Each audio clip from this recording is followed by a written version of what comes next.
Cyprus के राष्ट्रपति निकोस क्रिस्टोडोलाइड्स ने प्रधानमंत्री नरेंद्र मोदी को साइप्रस के सर्वोच्च सम्मान grand cross of the order of Makarios III से सम्मानित किया।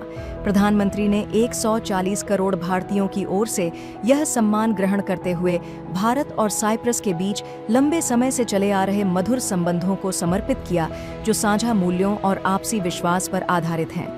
प्रधानमंत्री नरेंद्र मोदी ने साइप्रस के राष्ट्रपति के साथ लिमासोल में साइप्रस और भारत के व्यापारिक नेताओं के साथ एक राउंड टेबल बैठक भी की।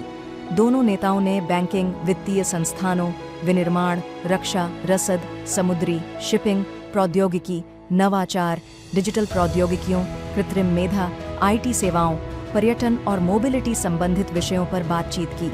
केंद्रीय गृह मंत्री अमित शाह ने नई दिल्ली में राज्यों और केंद्र शासित प्रदेशों के राहत आयुक्तों और आपदा मोचन बलों के वार्षिक सम्मेलन को संबोधित किया।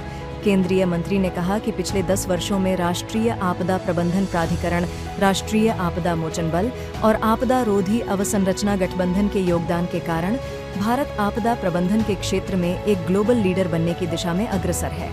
केंद्रीय पत्तन, पोत परिवहन और जलमार्ग मंत्री सर्बानंद सोनोवाल ने बिहार में राष्ट्रीय जलमार्ग 1 गंगा पर स्थायी विकास के अवसरों का पता लगाने के लिए संयुक्त कार्यबल की घोषणा की।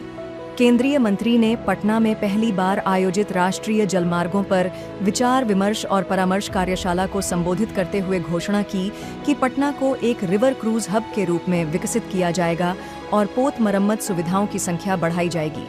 इस कार्यशाला में बिहार, झारखंड, उत्तर प्रदेश और पश्चिम बंगाल जैसे भागीदार राज्यों के प्रतिनिधियों ने भाग लिया।